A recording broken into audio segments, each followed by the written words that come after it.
yaruta nkakubita n'ibiti mbese ibibaraga mfite nkumva nyine ndabohotse muri ngewe kuko inshinzi yaramenyereye yaratumenye ariko thank you Lord nacyari muzima cyane nashakaga kandi warakoze kumpa mushiki wanjye mu Nyambo kurwaniriza mu mazi no mu butaka no mu kirere icyayi kandi uwo murange nawe nidufatanya nta kizatunanira ya tugomba gutsinda cyo twavukiye ko ibara ukubabara twarababaye bihagije so time to move on and win. Bene nkubito ntako dutsindwa. Yes. Tujye kumwe 50%. Nusi kwa kono shaka kubaza abantu kare kubaza kumba ngiye kwitisha ibintu. Yega kumba kunyira fiti ibano wese nimero zaje umamagaraho. Wayimamagaje se kuna phone nazanye. Ntabwo telefone ifitanga. Ngiye kuyikoza nyine muri message uraza kuza kuyibona.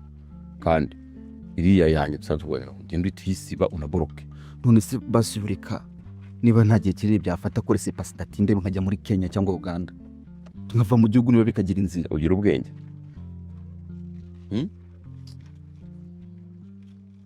Ikintu cyane ugomba kubanza kumenya niba gufata simbirimo uko ndamutse mbijemo no gusanga muri gereza cyane iyo nabanyirimo ntabwo azamenye wafite nyangira umuntu dukushaka dukore ngifite karite na quantity nyine urumva mu gihugu n'igihugu nkingana guki ariko turanze igihugu umuntu bafite sefu ukabona mu gihugu imbere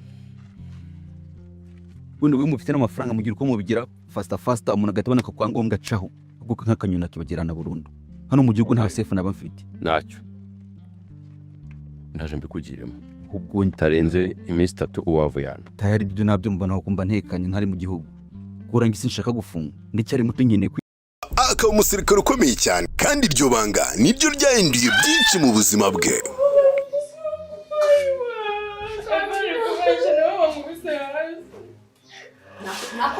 Mu gihe Eva yarwaniraga umutima wa Zahabu gusa hari icyatazi. Turimo tugiye kuruca ngo turukureho. Zahabu yaramaze gukunda undi. Ariko turavuga uti reka tumwihorere. Twatuye na tumujugunye iyo wenda zagwaye kuko twabona. Eva ni umukobwa mwiza ariko w'inshinzi kandi usuzugura. Bazango byagenze. Nyene mbarira byagenze bite. Gusa Dusabe we ni umukobwa mwiza ufite umuco ndetse n'ikinyabupfura.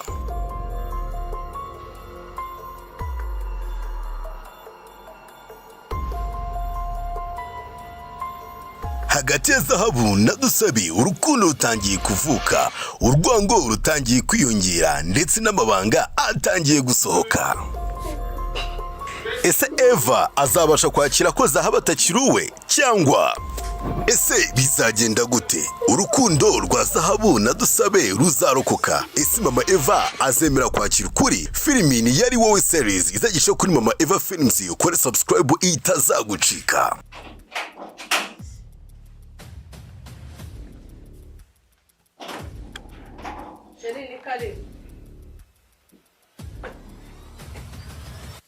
Ni inkuru y'urukundo n'amabanga n'ubuzima bw'umukobwa warwaniye kubaho mu isi itamwifuzaga. Iratangira gucaho kuva kwa kabiri. Domis yubaka sawa babumaso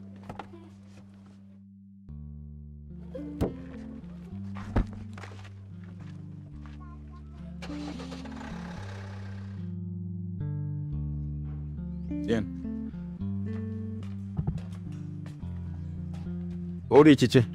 Muvandimwe. Muvandimwe. Imetita.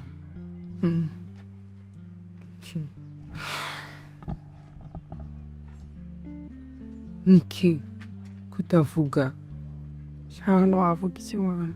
Meze utese. Ziko nani bisuna inahamutse nkumvaga barakogosha.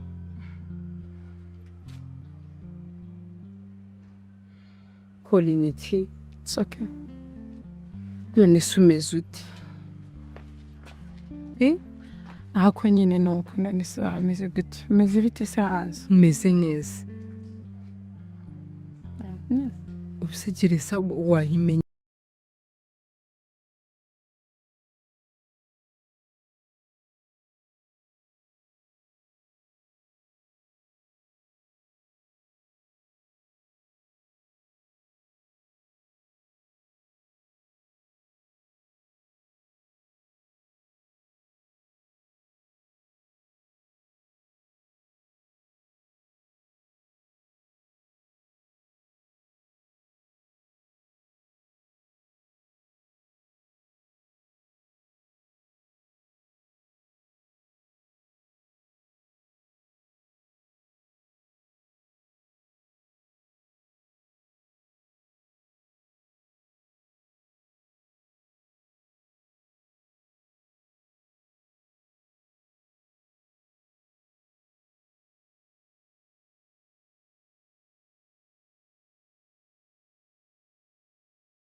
nyereye nubwo nawe umenyera ikibi kabisa shaka ko katamenyerwa biri aho nyine wane ni hatari harimo n'ibiheri none ubu birumvikana ndaje ndaho nyine nanjye njye narahamutse nataye umutwe simuje numva ahubwo numvaga nawe warakonje wenda nko gupfa none ndabona ukomeye bise wakora kimwe nyine hari ikintu kikuba ukumva nta kindi kintu cyo gukora isano nakora iki nese kubundi kangubaze niki ko twakoze ibi byinshi noneho icyaha kiri muri dosiye nyirizina ni ikikurega ngo iki ko twagiye dukora ibintu bibi byinshi cyo kwica Samu agejeje kwica Samu byarancanze sinzi byari byo sinzi nyine iyo ukora ibibi byinshi iyo ubaye agatebo nyine uyoriva kubera ibyaha byinshi rero ndi kugeraho nkavuga ati sinzi n'ibyo ndi kuzira kabije nese reka nkubaze mu byo twagerageje ibyo se kuba bimisha kuko se washaka ko ngiye nafatse kumwica ndanabiziho biva no kugira hasi nyine ntabyo nzi kabisa ntabyo pe si hanashatse kwica Samu ngende ikigoryi cyo kujya kumwica muri buriya buryo cyangwa warabigerageje urabimisha ase ngiye mfite ubu ngiye urabizi ibintu byo gukora ku maraso ntabwo ari ibintu byanjye nisuwe noneho ko twitabaza ninde uzagukurikirana ninde uzajya mu bintu byawe kubona abantu bose badushize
simbizi kabisa ahubwo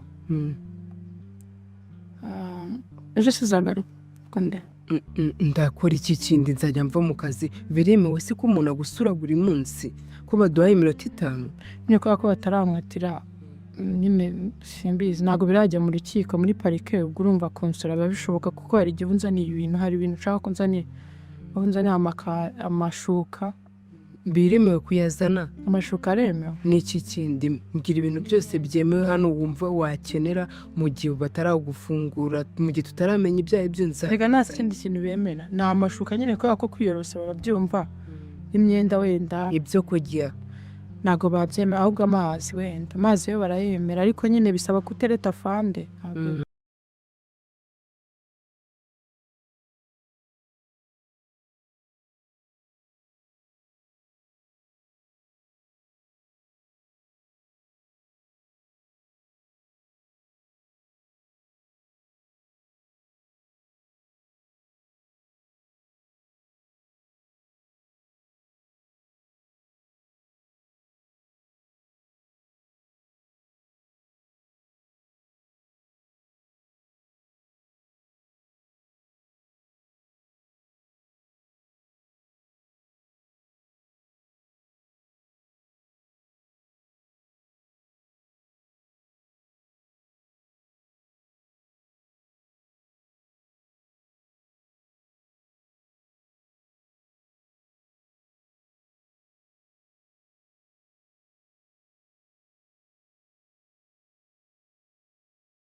akagutukanisha n'umuntu batavukana agatuma umuntu adashaka umuvandimwe. uzi ibyo bagenze bite kugira ngo tuvukane nguhaye uburenganzira. Okay, nta kibazo. Ngaho ugenda warangije kunshinyagurira nakubonye wakoze. Ngaho ugenda.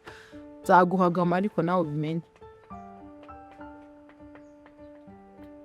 Kuba ndi hano muri iki gihome, kuba ndi kurya imvungu yose Nababwira Samu yarabonye umugore yaratomboye. oya, suze se ko ndi ihembe. So wavuze ko ndi ihembe se ubu aka kanya urabyibagiwe nabyo. Bose gusa nyine wihangane, Ndihangana. gusa amapinga arakubereye pe. Hambere nye. Umugore wa telefone njye rwose bagufata gafata rwose hagenda hakamanika ahantu yavuga ngo wawe umukobwa mwiza ubiriwe n'amapingu. Ariko wanagiye no kudodesha kugira ngo uze usa neza byose ubinyereke. Nyereke ko nagenda ari bwo wabonye amafaranga. Ariko iyi irasanzwe.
ahenze ntabwo mubajije igiciro ko nagiye kugura wafata hano nahafatira iki se mbabarira ariko buretse ntari bitu ntarirenga ritarashe cyakora aka kantu kaba kagomba gucamo kugira ngo tumenye uko abantu bateye nuko tumenye uko maze. bateye noneho kugira ngo nkumvishe ukuntu duteye na nabi ushaka kumenyesha ko wowe nta n'ikintu na kimwe ukisigaye nziho na kimwe nziho ariko n'ibyo wari uzi byose byari ishusho